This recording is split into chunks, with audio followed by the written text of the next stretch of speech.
Welcome to UpWell The Podcast. I'm Sarah, and this is my beautiful co-host, Katie. As fellow female entrepreneurs turned friends and now business partners, we are so happy you're here. With every episode, it is our sole purpose to share authentic conversations to inspire your personal level up. Take our curiosity, add your best intentions, and flow with us in the UpWell. Hey, everybody. Welcome back. Hi. We are back for another episode of UpWell The Podcast, laughing before we roll yet again. All the time.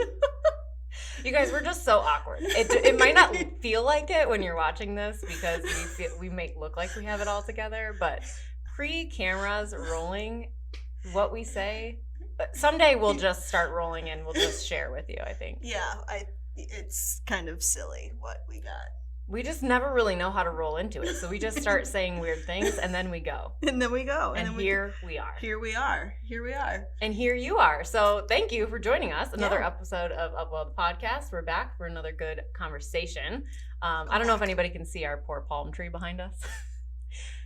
It's struggling. It's on the struggle bus. And I think I've diagnosed the problem, and it's not getting enough sunlight. Mm-hmm. It is a palm. It needs lots of sunlight, which is very fitting because just like our little tree back here, we're talking about sunlight today. Yes, and how vital it is to humans just as much as it is to our potted friend behind us. Yes, the potted friend is going to be on the mend soon. Hopefully in coming episodes you'll see the improvement. She has a name.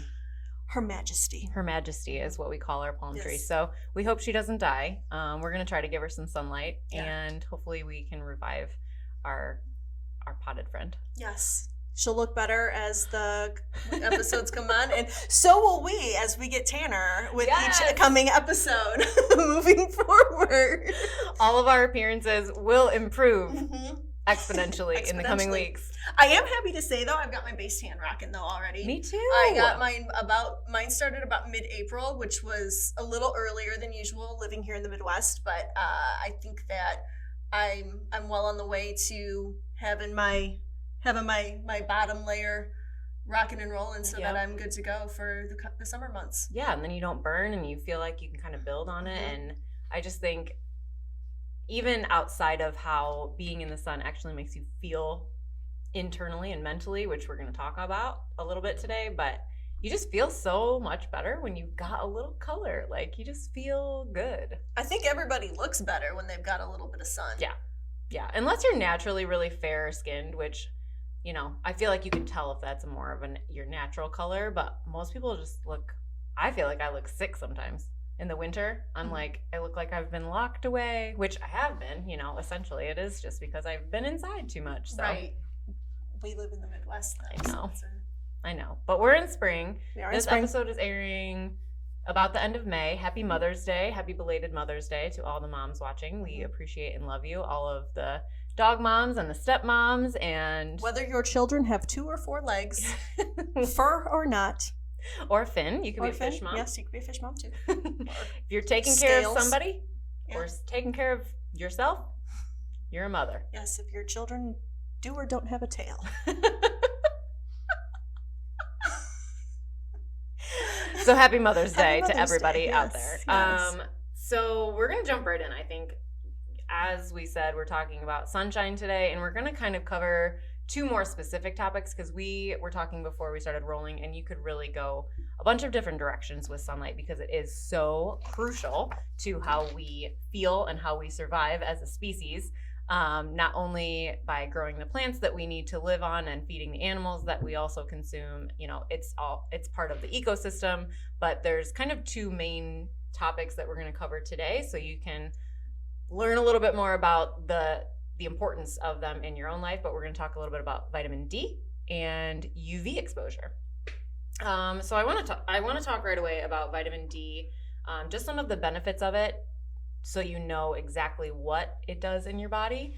Vitamin D is actually a hormone that your body produces, but you can get it internally and externally. So the best way to get vitamin D or boost your vitamin D hormone in your body is by sitting in the sun, because that is the best way to absorb through your body. You can take vitamin D supplements, but I'm going to talk about the difference between internal and external absorption in just a second. But vitamin D is going to help lower inflammation, boost your mood. It's also going to help reduce symptoms of anxiety, depression, because it has a lot to do with your gut health, which we'll do a whole episode on that someday.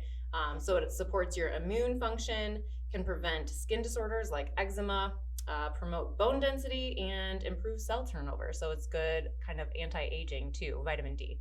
Vitamin D is actually one of the things that my clients, when they come in to see me, I ask about immediately. Have you had your vitamin D levels checked? How much time do you spend outside in the sun? Because especially when they're coming in super fatigued, super, kind of down or super anxious, depressed, you name it. I always ask, what's your vitamin D level like? Yeah, most people have no idea, and it's a simple blood test. Definitely, and it's so connected to your mood, especially. I feel like that's the number one place, because you aren't necessarily walking around like, oh, my bone density is not doing so good. Most people, but you can tell immediately with your mood. And it's just like our sad plant, or any plant, if it's not getting adequate sunlight and it starts to kind of look a little drab or look a little run down, we're kind of the same way. Our sad plant. She'll come back. She's not happy. She'll come back. Yeah. But yeah, I think vitamin D, the easiest way to tell if your levels are a little bit off without a blood test even, is just your energy levels and your mood. Level. Absolutely. If you're kind of lethargic or you're in a funk, in a poor mood, that's a good way to tell. Yeah, feeling sluggish, heavy, anything like that is a good indicator that your vitamin D levels are going to be low. And I don't want to say, because you can definitely overdose on vitamin D supplementation, but taking a sufficient amount to increase your vitamin D level from supplementation can be helpful. Yeah, it definitely can. But the flip side of that is your body doesn't readily absorb vitamin D internally as well as it does through the skin. So the sun is going to be obviously the best source of vitamin D, or boosting your vitamin D. But if you're going to choose to supplement, a lot of people don't know this, you have to be sufficient in 2 other key vitamins. Otherwise, your body can't really uptake the vitamin D internally. So if you are missing out on vitamin K2 or vitamin A, which Katie's going to tell us more about in a little bit, your absorption amount of that vitamin D, if you're intaking it through a capsule or a gummy or anything like that, is going to be decreased. So I just wanted to talk about vitamin K2 just because it's really hard to get vitamin K2 because most of us aren't eating the things that it's most readily available in, like eel. I haven't eaten eel in a long time, ever. Liver. Oh, really? You've never had eel? Mm-mm. Adam has. I'm weird about fish. I like fish and I like shrimp, but I don't know. Eel's delicious, actually. All right. Sushi. I'll take. I've had eel sauce. Okay. It's probably different. But it's different, but actually eel is very good. All right. Next episode, I'll report back. I'm going to get some eel. Okay. But you can find it in natto. It's a fermented soybean. It's a Japanese dish, but most people, like I said, aren't consuming that on a regular basis. Liver, like beef liver, cod liver, and then collard greens. You can find it in kale, spinach, Brussels sprouts, broccoli, but in a much lower amount. So getting enough K2 to support internal uptake of vitamin D is really challenging. So again, that's why it's so important to get it from the sun. And then, like I said, vitamin A is the other vitamin that is going to help you absorb that internal vitamin D. And that is obviously a lot easier to get, I would say, through food, because it's present in a lot of fruits and vegetables, especially colorful ones. So, your carrots and your berries and all sorts of different things like that. But I do want to switch gears just a little bit, because that was some pretty solid information on vitamin D and what it does, how important it is, and where, the supporting vitamins if you're going to take it in a supplement form. But I want to pass it over to Katie, because she's going to talk about the importance of UV exposure itself. So aside from vitamin D, the other flip side, I guess, of the coin of sunlight exposure. Yeah, and just to tap on to vitamin A actually absorbs the UV and it helps protect against any damage that the sun might cause to your skin. So that's another little extra added bonus with vitamin A, in addition to how it helps with vitamin D and vitamin K. And that makes sense because I think a lot of retinol creams have vitamin A in them, don't they? Yes. Yeah. So a couple of other just, vitamins, minerals, beta carotene, that also exhibits a natural kind of sunscreen effect when you absorb, or when you ingest that. And then zinc, which you're going to talk a little bit more about zinc here in a little bit. That also promotes damage or protects against damage from UV. Okay, so those internal vitamins and minerals, if you're eating them or supplementing with them, act as internal sunscreen, essentially. Correct. Yes. Awesome. I love to hear that because we are going to talk about sunscreen in a second and some of the dangers behind the man-made one. So I love hearing that you can eat your sunscreen. Don't take that literally. Don't eat your sunscreen. But do eat your sunscreen. Do take it literally. However, one of the best ways to kind of work with the sun is to understand what's called the UV index. The UV index is something that is readily available to all of us. All of us have, I'm assuming all of us have a cell phone. Most of us have a weather app of some sort on our phone. Going to that weather app at any point in time will give you the current UV index for where you are currently. And working with that is ultimately going to help how you work with the sun, more or less.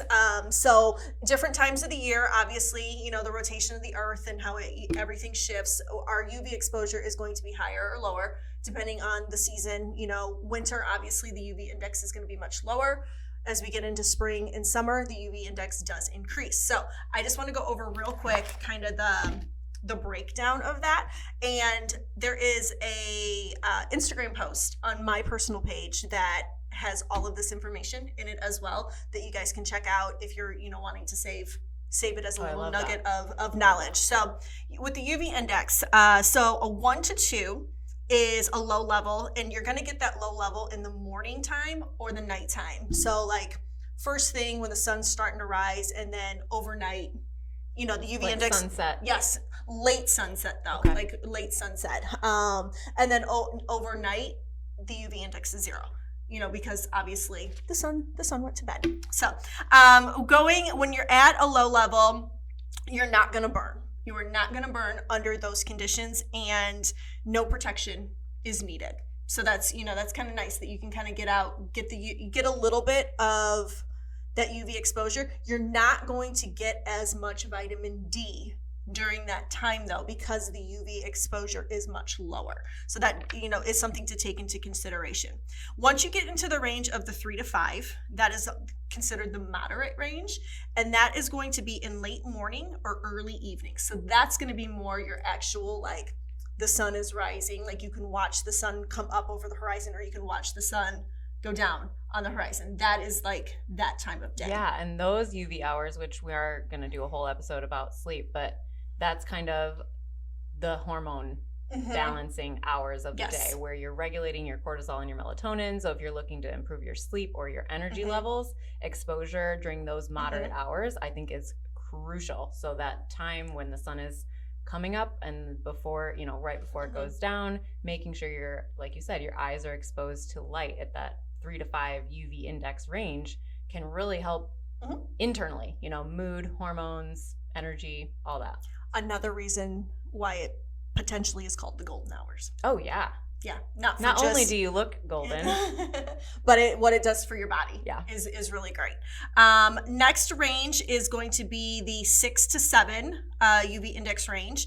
This is in early afternoon or late afternoon. So protection is usually needed during this time, especially for those who haven't built up a tolerance yet. So this is going to be when you might want to either wear what I like to consider protection would be maybe wear a hat or a long sleeve shirt or something in that regard, especially if and only if you haven't built up a tolerance. Like I said, I've already started to build what I call my base tan. So I'm building up my tolerance as the months go on, so that way I can spend more time outside in the higher UV index levels. Perfect. Next up is the 8 to 10 range, and this is midday. And for a lot of people, protection will be needed at this time of day. you want to avoid burning, because burning is when the damage is done to the skin. However, you can work with the sun and build yourself up to being able to go outside under this higher UV index by building up the tolerance. I know I sound like a broken record, but really that is how you're able to work with the sun and play outside whenever you want without having to worry about a sunburn. And then last but not least is 11.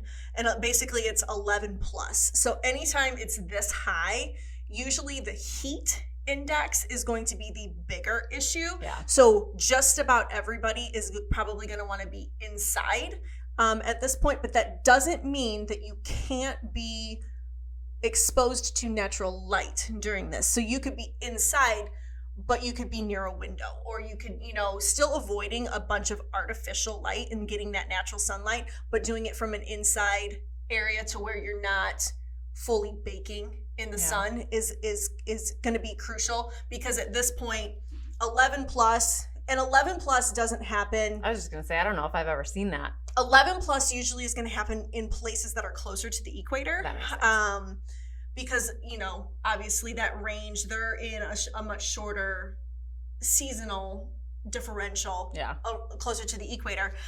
So us living here in the northern hemisphere, pretty northern hemisphere, where we're currently located, we very rarely see 11 plus, but if you are traveling somewhere, just know, keeping an eye on that. So like when you go on vacation, the actual best times to kind of go play by the ocean are that kind of mid-morning and late afternoon, and the height of day is the best time to go and just maybe take a nap, read a book, lay in a hammock under a tree, that sort of thing, and kind of protect yourself from the heat or the height of the UV exposure. So, which is, like I said, work with the sun, and it's gonna be good for you the more you understand it and work with it. And again, you can go on any weather app and look and see what the UV exposure is at any given time. Yeah, that's awesome. And I do track that pretty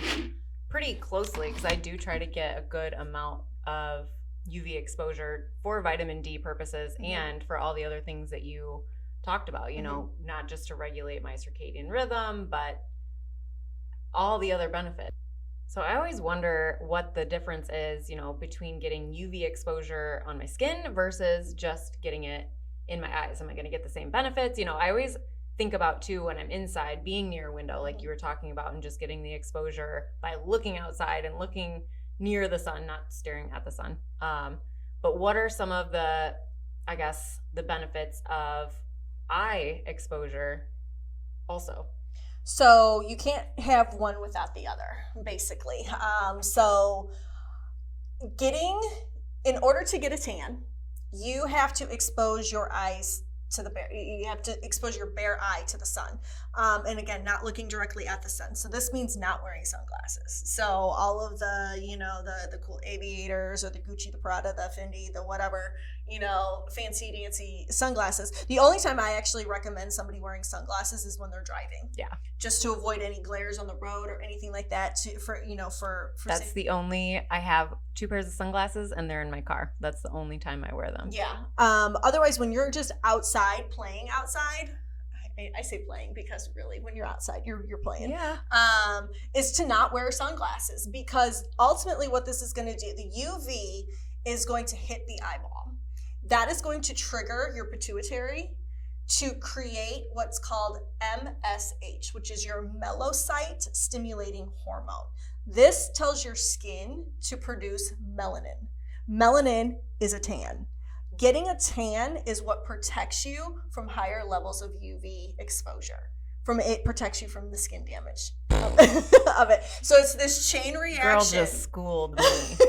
So there's this chain reaction that happens when sunlight hits the eye that ultimately tells your body, oh, we need to get bronzed. We need to get darker to protect our skin. And wearing sunglasses blocks that whole thing from happening. I will say this though, wearing contacts does not affect this, because UV contacts are they're not really, they are a thing, but they don't, there's not enough there's not enough research to know that to show that it's actually doing much of anything. Gotcha. And most contacts are not UV protected. So contacts do not affect your exposure to the eye. Huh. That is amazing information because I did not know that. I know that there's other benefits of UV sunlight exposure in your eyes, more so, hormone. Yes. Other hormones. So that is really interesting to know. This is directly for just the UV exposure and how it correlates to the skin. Getting direct sunlight into your eyes we could go into a whole laundry list of things, but this episode would end up being like 4 hours long, which we'll probably do subsequent shows about getting a little bit more in depth with some of those things. But in terms of just getting the exposure and getting yourself accustomed to the sun, do not wear sunglasses. Yeah, I love that. And that kind of helps jump to my concluding topic is talking about safe sun exposure. And, people are worried about, too much sun exposure. It could have, we've talked about skin cancer and, just aging the skin and the downside, I guess, of excess sun exposure. But I'm going to tell you right now, if we're worried about wrinkles and we're worried about sagging skin, give yourself a daily facial massage, do facial reflexology, make sure your collagen levels are appropriate, and breathe correctly, and you will combat all of those while still being able to enjoy the sun. Oh yeah, for sure. And I think that kind of was a big realization for me, is that a lot of the things that have been demonized aren't necessarily the things that we should be worried about. For instance, the sun, like our plant and all of the people listening and everyone in the world, we need the sun. We need UV exposure. We need vitamin D to live. So the fact that that's the thing that people have been told for so long that is causing all these health issues and all these terrible problems. And that didn't start until the 1930s, 40s, actually. For sure. And we could go in deeper on that. I'm just throwing that nugget of knowledge out there. But I do want to just talk about sunscreen and the importance of knowing which chemicals to avoid, because those are the things that we need to put more focus on, and not necessarily avoiding the sunlight, because we know all of the benefits that we just shared that we need to survive that the sun gives us. And sunscreen, like you said, medical things weren't popping up in human populations until more recently, when some of these things were derived, so maybe start to question the things that humans have created to protect us from something that has been around much longer that we need to live. So I just want to talk about safe sun protection, so that as you are building your tolerance, like Katie was talking about, just spending a little more time in the sun, or using the moderate UV hours to build your base tan or build your tolerance to longer exposure or more high level UV index exposure, you can use zinc oxide. It's a natural mineral found. You can coat your skin with that. It's just blocking the sun rays pretty much. It's not doing anything else except adding an extra layer between the top layer of your skin, and the UV rays. And that's the best actual form of sunscreen, is any sunscreen that actually just sits on top of the skin and isn't absorbed into the skin. It should look white, It should look white. The dorky kids with the rimmed glasses in the 50s with the surfers that put that literally is zinc oxide that the surfers put on their noses, and just to cover their noses. And they're in the sun all day, day long. So they're trying to avoid burning. They know they're going to be out during the peak highest UV hours, so they're just trying to put that zinc oxide on more susceptible areas. Where your skin is a little bit thinner, or where it's going to be exposed the most. Obviously, like your face is going to be the number one target for the sun. Nose, ears. Shoulders even, maybe. Depending on where you're at. But some of the ingredients that are in a lot of typical sunscreens that you would find at the store, they're now being tied to a lot of health complications, whether that is cancer or liver toxicity that can cause all sorts of slew of things. The liver handles everything, and the more burden we give it to take care of by putting different things on our skin, the less opportunity it has to kind of clean house and take care of other things. So you can see and do what it's naturally supposed to do. Definitely. You can see liver toxicity as a underlying problem in a lot of other health diseases, disorders, complications, illnesses, because the liver isn't allowed to do what it's supposed to do. Its job. So I just want to read a few of the ones kind of to avoid. So if you're looking at your sunscreens at home, or if you're shopping for them, you can know that these ingredients probably aren't the safest. And then I'll give you, a few other options to look for. Oxybenzone and avobenzone, and really any word that ends in zone. No. They have a lot of different versions of it. Just like sugar. Yeah, exactly. There's a lot of different names. Kinds. Yep. They try to, once they find there's something wrong with one version, the scientists create a different one. I'm not going to say it's ill will, but, they're trying to profit, and it's not fully tested, so they can release it without all the knowledge yet. So anything that ends in a zone. So oxybenzone, avobenzone, triclosan. You've probably heard that word before, but that is a carcinogen. It is directly linked to many forms of cancer. It's also found in like hand soaps. It's an antibacterial solution, but it's in a lot of sunscreens, especially for children, which is sad.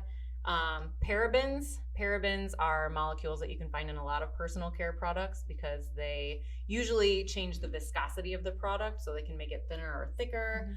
They also use them to help keep things scented. So it's a kind of a encapsulating molecule. So if you find something with fragrance, it probably has a paraben in it. So makeup, body care, but they're in a lot of sunscreens, unfortunately, too. And then homosalate. Homosalate is a newer one, but that when the benzene fruition came out, when they started correlating benzene to cancer, this was one of the ingredients that was made in a lab that started replacing benzene and now is being found to be toxic too. So double check your sunscreens at home. Look for anything that ends in a zone. Parabens, triclosan, or homosalate. Those are going to be the ones that you're going to want to be the most aware of, I would say. I do want to just mention one thing. I do know that it does to any product that has SPF in it of any sort, does take over a year to get to market because of they do put it through so many tests, but they don't put it through long-term testing, because to me a year is not long-term testing, so it's only a year that they're putting it through.